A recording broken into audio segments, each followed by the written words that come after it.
Now, the power of persuasion and how there are ways to influence the thinking of potential consumers. Paul Salmon brings us his latest Making Sense, which airs Thursdays. I've heard it said that the most valuable thing in today's world, post-industrial world, is the human being's attention and how to get it. Is that true? I believe that. Psychology professor Robert Cialdini, marketing maven, art enthusiast, palm reader. I used to be a palm reader, and I learned the trick that they use to make people say they're right almost always. So what was the trick? In the 80s, Cialdini wrote an attention-getting classic, Influence, the Psychology of Persuasion, intended to arm consumers against manipulative marketers. But those who made the book famous were the persuaders themselves, who make a living beckoning us every step we take.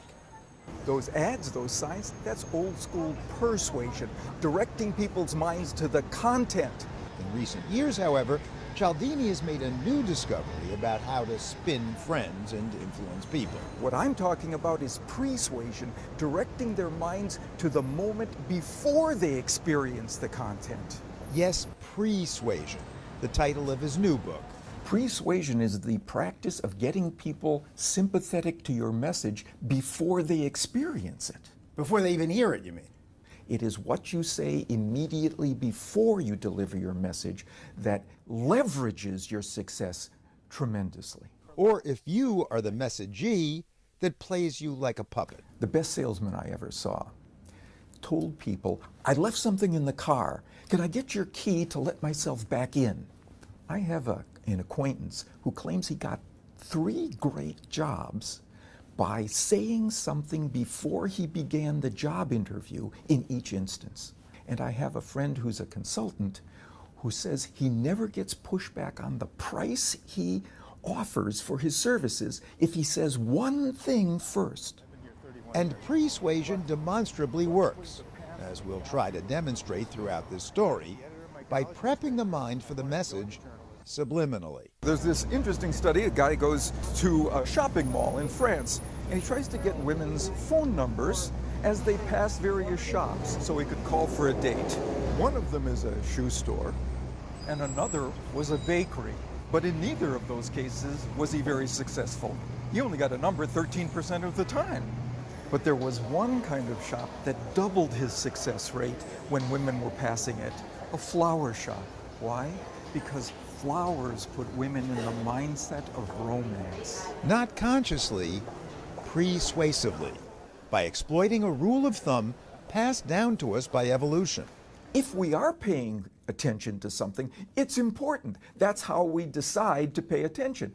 But a communicator can reroute our attention to something that isn't important, but make it seem important as a consequence. As a consequence of the very fact that we're subconsciously paying attention to it. There's a study that shows that people who were asked their political opinions when there was a picture of the American flag in the corner of the questionnaire reported more favorable attitudes toward Republican Party positions because the flag is typically associated in people's minds with a Republican belief set. As are churches, and studies show that persuasive cues can subconsciously affect actual voting. If people vote at a polling place inside a church, they vote more Republican. If they vote at a polling place inside a school, they vote more Democrat.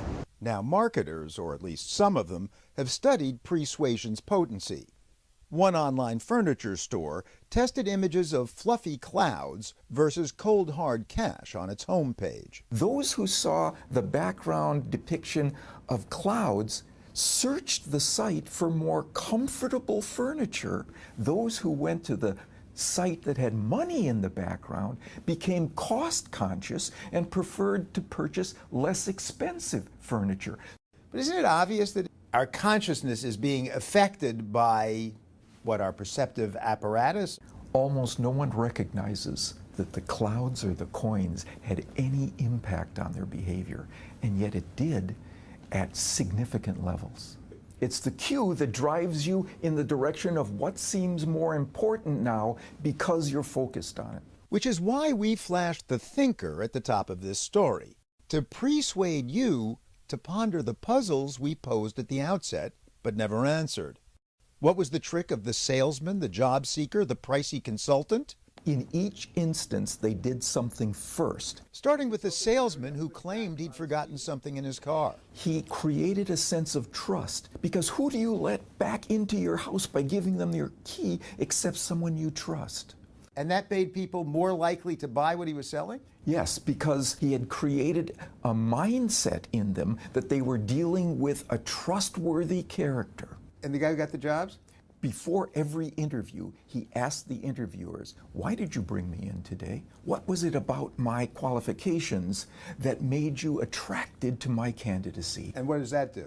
It caused people to start focusing on the positive aspects of his case before they even began discussing it. And the consultant who never got pushed back on his fees? He would show prospects his proposal and his $75,000 fee, and he would say, as you can tell, I won't be able to charge you $1 million for this.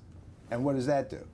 Compared to $1 million, $75,000 now seems trivial. And why did Cialdini urge us to lead this story with puzzles? One way to get persuasive attention to your case is to begin with a mystery story. Mysteries cause people to want to understand, to get closure, which cause them, I hope, to want to stay with the programming and listen till the end. So read my palm. No. Paul, I can see that you're a stubborn man. I'm somewhat stubborn. What I've done is to send you down a memory track where you would encounter times when you were stubborn, and you would look at me and say, that's right. And that's the whole deal? No. Suppose I looked at your palm and saw the same thing but said, you're a very flexible man. Now I've sent you down a memory track where you would encounter times when you were flexible, and you would say to me, that's right, that's who I am. Well, it might not be quite that histrionic, but I think I would say, yeah, flexible. And I've even done that with a person at a party. Read his palm, told him he was stubborn at the beginning, told him that he was a flexible guy at the end, and he said, you're right, both times. But hey, Making Sense is supposed to be the NewsHour's weekly economics segment. So economics, as it's taught and practiced, is based on the notion of rational maximization. Correct. This is not rational maximization. No. What new psychology suggests, it's the factor that is top of consciousness at the moment before you make that economic decision that will win the day. And so, from Midtown Manhattan, reporting stubbornly yet flexibly, this is economics correspondent Paul Salman. Now we know.